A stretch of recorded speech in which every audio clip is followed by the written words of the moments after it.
रानो चिड़िया की सास बहुत चालाक और बुरी थी। मानो के सामने वह रानो से मीठी मीठी बातें करती, लेकिन जैसे ही मानो काम पर जाता उसका असली रूप सामने आ जाता। वह रानो को छोटी छोटी बातों पर ताने देती और उसे परेशान करती रहती।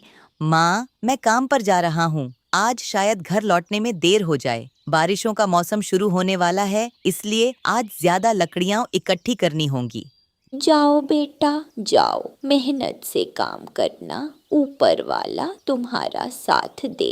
मानो अपनी माँ की बात सुनकर घर से निकल जाता है। उसके साथ उसका दोस्त कालो और कबूतर भी लकड़ियाँ इकट्ठी करने चले जाते हैं। रानो, आज मुझे बहुत भूख लगी है। जाओ जंगल से मेरे लिए कुछ स्वादिष्ट लेकर आओ, लेकिन ध्यान रखना कुछ ऐसा लाना जो मैंने पहले कभी न खाया हो। माँ जी, जंगल में ऐसा क्या होगा जो आपने पहले कभी नहीं खाया होगा? मेरा आज इंसानों वाला भोजन खाने का मन कर रहा है। हाँ, मुझे लड्डू खाने हैं। जाओ मेरे लिए लड्डू लेकर आओ। माँ जी, मैं लड्डू कहाँ से लाऊं? लड्डू तो इंसानों के घरों में मिलते हैं। हमारे जंगल में तो कोई ऐसा पेड़ भी नहीं है जिस पर लड्डू लगते हों। दादू, मम्मा ठीक कह रही है। जंगल में किसी भी पेड़ पर लड्डू नहीं लगते। मेरी मम्मा लड्डू कहाँ से लाएंगी? चुप कर जा माँ की चमची। और रानो, तुमने सुना नहीं मैंने क्या कहा? मुझे लड्डू चाहिए, मतलब चाहिए। जब तक लड्डू न मिले घर वापस मत आना। ठीक है माँ जी, मैं कोशिश करती हूँ। रानो चिड़िया भारी मन से घर से निकल जाती है। वो जानती थी कि अगर वो खाली हाथ लौट आई तो उसकी सास उसे और भी ज्यादा ताने देगी। रानो उदास और परेशान होकर लूसी कबूतरी के पास जाती है। अरे रानो बहन, तुम्हारा चेहरा इतना उदास क्यों है? क्या हुआ? लूसी बहन, मेरी सास ने मुझे लड्डू लाने को कहा है। वह कहती है कि जब तक लड्डू न मिले घर वापस मत आना। अब मैं बताऊं, जंगल में लड्डू कहाँ से लाऊं? जंगल में लड्डू मिलना तो बहुत मुश्किल है, लेकिन तुम एक काम करो, इंसानों की बस्ती में किसान की पत्नी के पास चली जाओ। वो बहुत दयालु है, शायद तुम्हारी मदद कर दे। सच में? अगर वह मेरी मदद कर दें तो मैं उनकी बहुत आभारी रहूंगी। धन्यवाद लूसी बहन। रानो के दिल में थोड़ी उम्मीद जागती है और वो इंसानों की बस्ती की तरफ उड़ जाती है। रानो उड़ते उड़ते किसान की पत्नी के घर पहुंचती है और विनती भरी आवाज में उससे मदद मांगती है। किसान की पत्नी जी, कृपया मेरी मदद कर दीजिए। मेरी सास ने मुझसे लड्डू मांगे हैं, लेकिन मुझे लड्डू बनाना नहीं आता। अरे रानो, परेशान मत हो, मैं तुम्हारी मदद जरूर करूंगी, लेकिन घर में अभी लड्डू बने हुए नहीं हैं। मुझे उन्हें बनाना पड़ेगा और उसके लिए कुछ सामान चाहिए होगा। मेरे पास पैसे हैं, आप बस मुझे बता दीजिए कि क्या क्या सामान चाहिए। मैं अभी लेकर आती हूँ। ठीक है रानो, मैं तुम्हें एक लिस्ट बना देती हूँ। तुम ये सामान दुकान से ले आओ, फिर मैं तुम्हारे लिए लड्डू बना दूंगी। किसान की पत्नी सामान की लिस्ट बनाकर रानो को देती है। रानो उस लिस्ट को लेकर तुरंत दुकान की तरफ उड़ जाती है। अरे छोटी चिड़िया, तुम मेरी दुकान पर कैसे आ गई? बताओ तुम्हें क्या चाहिए? भाई जी, मेरी सास लड्डू खाने की जिद कर रही है। जंगल में कहीं लड्डू नहीं मिलते और मुझे बनाना भी नहीं आता। किसान की पत्नी ने कहा है कि अगर मैं सामान ले आऊं तो वह मेरे लिए लड्डू बना देंगी। कृपया मुझे यह सामान दे दीजिए। अच्छा, तो तुम पक्षियों की सास भी इंसानों की सास जैसी होती है। मेरी पत्नी भी रोज मेरी माँ की शिकायत करती रहती है। अब ऊपर वाला ही जाने की गलती किसकी है। हाँ भाई जी, मेरी सास भी बहुत ताने देती है। रोज कोई न कोई ऐसी चीज मांग लेती है जिसे लाना बहुत मुश्किल होता है। अच्छा छोटी चिड़िया, उदास मत हो, लिस्ट दो, मैं तुम्हें सारा सामान दे देता हूँ। रानो वो सामान लेकर वापस किसान की पत्नी के घर उड़ जाती है। देखो रानो, लड्डू बनाने में थोड़ा समय लगेगा। तुम चाहो तो शाम को आकर ले जाना। नहीं नहीं, मैं खाली हाथ घर नहीं जा सकती। मेरी सास ने कहा है कि जब तक लड्डू न मिले घर वापस मत आना। मैं यहीं बैठकर इंतजार कर लूंगी और अगर आप मुझे बनाते हुए दिखा देंगी तो शायद मैं भी सीख जाऊं। ठीक है रानो। उधर जंगल में मौसम अचानक खराब होने लगता है। बादल गरजने लगते हैं और हवा तेज हो जाती है। दोस्तों, मौसम बहुत खराब हो रहा है। जल्दी जल्दी लकड़ियाँ बांध लो। अगर बारिश शुरू हो गई तो घर पहुँचना मुश्किल हो जाएगा। हाँ मानो, तुम सही कह रहे हो, हमें जल्दी घर लौटना चाहिए। तीनों दोस्त लकड़ियां बांधकर घर की तरफ उड़ जाते हैं। मानो घर पहुंचता है, लेकिन रानो को घर में ना देखकर परेशान हो जाता है। माँ जी, रानो कहाँ है? पापा, दादू ने मम्मा को लड्डू लेने भेजा है। उन्होंने कहा था कि जब तक लड्डू ना मिले घर वापस मत आना। मम्मा सुबह से गई हुई है और अभी तक वापस नहीं आई। चुप कर जा, हर समय अपनी माँ की तरफदारी करती रहती है। माँ, क्या यह सच है? आपने रानो को लड्डू लाने भेजा? बेटा, मेरा तो बस लड्डू खाने का मन था, मैंने ऐसे ही कह दिया था। पता नहीं वह सुबह से कहाँ घूम रही है, शायद कहीं और चली गई हो। रानो ऐसी नहीं है, वह बिना वजह घर से बाहर नहीं रहती। तभी जोर से बादल गरजते हैं और तेज बारिश शुरू हो जाती है। मानो का दिल घबराने लगता है। पापा, मम्मा बारिश में कैसे आएंगी? पता नहीं मम्मा कहाँ होंगी। मुझे मेरी मम्मा चाहिए। बेटी, रो मत, मैं अभी तुम्हारी मम्मा को ढूंढ कर लाता हूँ। बेटा मत जाओ, बारिश बहुत तेज है। रानो बहुत सयानी है, वह किसी न किसी तरह वापस आ जाएगी। नहीं माँ, रानो मेरी पत्नी है। अगर वह मुसीबत में है तो मुझे उसे ढूंढने जाना ही होगा। मानो अपनी माँ की बात नहीं सुनता और तेज बारिश में रानो को ढूंढने निकल जाता है। सबसे पहले वो गोरी कौवे के घर जाता है। गोरी, क्या तुमने रानो को कहीं देखा है? हाँ मानो, मैंने उसे इंसानों की बस्ती की तरफ जाते देखा था।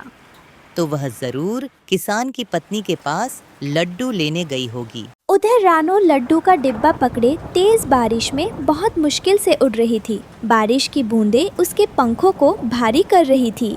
हे ऊपर वाले, बारिश बहुत तेज है, मेरे पंख भीग गए हैं। अगर मैं ऐसे ही उड़ती रही तो शायद गिर जाऊंगी। मुझे थोड़ी देर इस पेड़ के नीचे रुकना चाहिए। रानो एक बड़े पेड़ के नीचे बैठ जाती है। उसके दिल में घर लौटने की बेचैनी थी और आंखों में गुड़िया की याद। मेरी गुड़िया मेरा इंतजार कर रही होगी। मानो जी भी परेशान हो रहे होंगे। काश मैं जल्दी घर पहुंच पाती। तभी दूर से मानो उड़ता हुआ आता है। वो रानो को देखता है तो उसके चेहरे पर राहत आ जाती है। रानो, ऊपर वाले का लाख लाख शुक्र है, तुम ठीक हो। मैं बहुत डर गया था। गुड़िया रो रही थी और बारिश भी बहुत तेज हो गई थी। मुझे माफ़ कर दीजिए, लड्डू बनाने में बहुत समय लग गया। मैं जल्दी लौटना चाहती थी, लेकिन बारिश ने रास्ता रोक लिया। तुम्हें माफी मांगने की जरूरत नहीं है रानो, तुमने तो सबकी खुशी के लिए इतनी मेहनत की है। चलो अब साथ घर चलते हैं। मानो और रानो साथ साथ घर की तरफ उड़ते हैं, लेकिन तभी आसमान में एक खतरनाक चील दिखाई देती है। दोनों डरकर एक बड़े पेड़ के पीछे छिप जाते हैं, लेकिन चील उन्हें देख लेती है।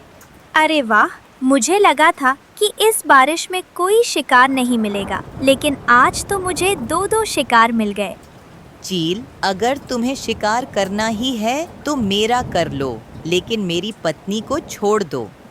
नहीं चील दी, आप मेरा शिकार कर लो, लेकिन मेरे मानो जी को छोड़ दो। चुप हो जाओ तुम दोनों, मैं तुम दोनों को ही खाऊंगी। चील दी, मेरे पास लड्डू हैं, बहुत स्वादिष्ट लड्डू। लड्डू? मैंने तो कभी लड्डू नहीं खाया, बस नाम सुना है। ये कैसा होता है? अगर आप हमें जाने दें तो हम यह सारे लड्डू आपको दे देंगे। शिकार तो मैं रोज करती हूँ, लेकिन लड्डू खाने का मौका शायद फिर कभी न मिले। ठीक है, लड्डू मुझे दे दो और यहाँ से चले जाओ। रानो लड्डू का डिब्बा चील को दे देती है।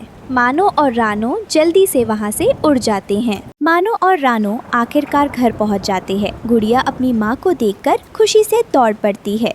माँ, आप आ गए? मैं बहुत डर गई थी। मेरी प्यारी बच्ची, मैं भी तुम्हें बहुत याद कर रही थी। अच्छा, आ गई तुम रानो। बताओ मेरा लड्डू कहाँ है? माँ जी, आपके लड्डू ने आज हमारी जान बचा ली। रास्ते में चील हमें खाने वाली थी, मैंने वही लड्डू उसे दे दिए, इसलिए हम बचकर घर आ पाए। हाँ माँ, अगर वे लड्डू न होते तो आज हम दोनों बहुत बड़ी मुसीबत में फंस जाते। मानो और रानो हंसने लगते हैं। गुड़िया भी अपनी माँ को देखकर खुश हो जाती है। देखा गुड़िया बेटी, मैंने कहा था ना, तेरी माँ बहुत सयानी है। मेरे लड्डू भी काम आ गए। हाँ दादू, मम्मा सबसे अच्छी हैं। उस दिन रानो ने अपनी समझदारी और हिम्मत से खुद को और मानो को बचा लिया और गुड़िया को भी समझ आ गया कि उसकी माँ कितनी बहादुर और प्यारी है। प्यारे दोस्तों, इस कहानी को लाइक करें, अपने दोस्तों के साथ शेयर करें और चैनल को सब्सक्राइब करना बिल्कुल मत भूलिए। आपका धन्यवाद। कौवा और चिड़िया पड़ोसी थे। कौवा चिड़िया के पास आता है। चिड़िया चिड़िया, थोड़ा खट्टा थोड़ा मीठा रस से भरा हुआ एक फल है जिसे इंसान संतरा कहते हैं। क्या तुम वो संतरा खाओगी? ये सुनकर चिड़िया के मुंह में पानी आ जाता है। हाँ कौवे भैया, मगर हमें वो फल मिलेगा कहाँ से? बहुत आसान है, हमें वो फल किसान के खेत से मिलेगा। फिर कौवा और चिड़िया किसान के खेत से संतरे का फल खाने चले जाते हैं। किसान पेड़ के नीचे सोया हुआ था। पके हुए लाल लाल संतरे देखकर चिड़िया और कौवे के मुंह से पानी आ रहा था। कौवे भैया, वो किसान सो रहा है। मैं पेड़ के ऊपर जाकर संतरे तोड़ती हूँ और तुम नीचे से इकट्ठे करना। और फिर हम जंगल में जाकर मजे मजे से खाएंगे। फिर वो ऐसा ही करते हैं। चिड़िया पेड़ के ऊपर बैठ जाती है। वो संतरे तोड़ तोड़ कर नीचे गिराती है और कालू कौवा संतरे इकट्ठे करता है। बेख्याली में चिड़िया से एक संतरा किसान के सर के ऊपर गिर जाता है, जिससे वो किसान जाग जाता है। चोर चोर, मैं छोड़ूंगा नहीं तुम्हें। चिड़िया तो पेड़ के ऊपर थी। चिड़िया जल्दी से उड़ जाती है, मगर कौवा भागते हुए 2-4 संतरे उठाने के चक्कर में पकड़ा जाता है। चिड़िया घबराई हुई जंगल जाती है। मिठू मिठू, जल्दी करो, कुछ करो, कौवा पकड़ा गया है, कौवा पकड़ा गया है। चिड़िया रानी, कुछ बताओ भी, हुआ क्या है? मैं और कौवा किसान के खेत से संतरे खाने गए थे। किसान जाग गया, मैं तो भाग आई, मगर कालू कौवा पकड़ा गया है। इंसान बहुत लालची होते हैं। अब तो वो कौवे को ऐसे नहीं छोड़ेगा, हमें उसे कोई लालच देना होगा, फिर ही वो इंसान कौवे को छोड़ेगा। मगर हम उसे क्या दे सकते हैं? मैं इंसानों के साथ रहा हूँ, मुझे मालूम है इंसानों को क्या क्या पसंद होता है। मैं आपके साथ चलता हूँ। फिर मिठू तोता और चिड़िया फिर से उस किसान के पास जाते हैं। ओ तेरी, इस किसान ने तो कौवे को उल्टा लटकाकर पेड़ से बांध रखा है। चिड़िया और मिठू एक पेड़ पर जाकर बैठ जाते हैं। अपने दोस्तों को देखकर कालू कौवे की जान में जान आती है। मुझे बचा लो मेरे दोस्तों, मुझे बचा लो। इंसान जी, अगर हम आपको समोसे लाकर दें तो क्या आप हमारे दोस्त को छोड़ देंगे? नहीं, मुझे समोसे पसंद नहीं है। तो फिर क्या आप मीठी जलेबी खाओगे? नहीं, मुझे जलेबी भी पसंद नहीं है। लड्डू लड्डू तो सभी इंसानों को बहुत पसंद होते हैं। लड्डू का सुनकर वो इंसान अपनी जुबान बाहर निकालता है और उसके मुंह से पानी टपकने लगता है। लड्डू लड्डू में तो जान है मेरी। अगर इस कौवे को जिंदा देखना चाहते हो तो जल्दी से जाकर मेरे लिए लड्डू लेकर आओ। चिड़िया और मिट्ठू, जल्दी करो जल्दी, मुझे चक्कर आने लगे हैं, सब उल्टा दिख रहा है। चिड़िया और मिठू वहाँ से उड़ते हैं और बस्ती में हलवाई की दुकान पर जाते हैं। हलवाई की दुकान के पास एक पेड़ था। वो दोनों उस पेड़ पर बैठ जाते हैं। अगर किसान लालची है तो ये हलवाई भी लड्डू हमें मुफ्त में नहीं देगा। हमें लड्डू लेने के बदले इसे भी कुछ ना कुछ तो देना ही होगा। चलो हम इस हलवाई इंसान से बात करते हैं। चिड़िया और मिठू हलवाई के पास जाते हैं। हलवाई हलवाई, किसान ने हमारे कालू कौवे दोस्त को पकड़ लिया है और वो फिर ही हमारे दोस्त को छोड़ेगा अगर हम उस किसान के लिए मीठे मीठे लड्डू लेकर जाएंगे। लड्डू, और वो भी मुफ्त में? ना बाबा ना, हम इंसान लोग ऐसे मुफ्त में कोई चीज नहीं देते। अगर लड्डू लेने हैं तो पैसे लाओ, पैसे। हलवाई जी, हम पक्षी हैं, हम पैसे कहाँ से ला सकते हैं? हमारे जंगल में तो कोई ऐसा पेड़ भी नहीं है जिस पर पैसे लगते हो। सूखी लकड़ियाँ, क्या तुम मुझे सूखी लकड़ियाँ ला कर दे सकते हो? हाँ, हम कर सकते हैं। हम आपको आग जलाने के लिए सूखी लकड़ियाँ ला कर दे सकते हैं। तो फिर जाओ और जल्दी से सूखी लकड़ियाँ लाओ ताकि मैं आग जलाकर तुम्हारे लिए लड्डू बना सकूं। चिड़िया और मिठू फिर से उड़ते हैं और वापस जंगल जाते हैं। जंगल में सूखे पेड़ों की कोई कमी न थी। चिड़िया और मिट्ठू तोता सूखे हुए पेड़ों से लकड़ियाँ तोड़ तोड़ कर जमा करते हैं। वो दोनों बहुत तेजी से सारा काम करते हैं। मिट्ठू भैया, आप यहाँ रुके, मैं अपने घर से रस्सी लेकर आती हूँ ताकि हम गठरी बांध सकें। तब तक मैं और लकड़ियाँ इकट्ठी करता हूँ। चिड़िया रस्सी लेने चली जाती है। वो लकड़ियों को रस्सी से बांध लेते हैं। मिट्ठू, ये तो बहुत भारी हो गया, मैं इसे नहीं उठा सकती। मैं ट्राई करता हूँ। फिर मिट्ठू भी पूरा जोर लगाता है, मगर वो लकड़ियों की गठरी बहुत भारी थी। ये तो बहुत मुश्किल है। मगर किसी भी तरह हमें अपने कौवे दोस्त को बचाना होगा। कबूतर वहाँ से गुजर रहा था। मिट्ठू कबूतर को आवाज देता है, कबूतर, कबूतर रुको यार, यहाँ आओ। कबूतर वहाँ आ जाता है। चिड़िया और मिट्ठू, आप इन लकड़ियों से क्या करने वाले हो? फिर चिड़िया कबूतर को सारी बात बताती है। अगर हम लकड़ियाँ लेकर गए तो फिर ही हलवाई हमें लड्डू बना कर देगा और लड्डू खाने के बाद ही छोड़ेगा किसान हमारे दोस्त कालू को। ये लकड़ियाँ ऐसे उठाना बहुत मुश्किल है। हम इन्हें 3 हिस्सों में बांट लेते हैं और हम अलग अलग गठरियाँ उठाकर ले जाते हैं। कबूतर भैया, ये तो बहुत आसान है, हम भी पागल ही थे, हमारे दिमाग में ये ख्याल ही नहीं आया। फिर वो ऐसा ही करते हैं। वो लकड़ियों को 3 हिस्सों में बांटकर बांधते हैं और ऐसे वो सब आसानी से लकड़ियाँ उठाकर हलवाई के पास पहुँच जाते हैं। शाबाश पक्षियों, ये लकड़ियाँ बर्फ के ठंडे भीगे मौसम में मेरे बहुत काम आएंगी। अब मैं अभी आपको लड्डू बनाए देता हूँ।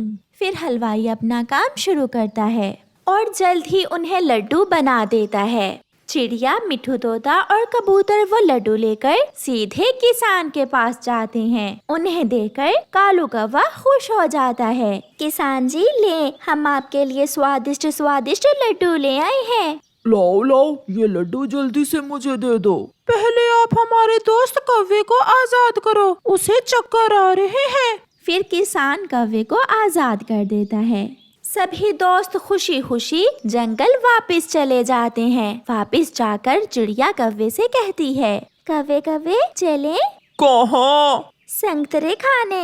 ये सुनकर सब हंसने लग जाते हैं। इसीलिए तो कहते हैं, पक्के और सच्चे दोस्त कैसी भी मुश्किल हो साथ नहीं छोड़ते। प्यारे दोस्तों, इस कहानी को लाइक करें और अपने दोस्तों के साथ जरूर शेयर करें और कमेंट करना बिल्कुल ना भूलना। आपका धन्यवाद।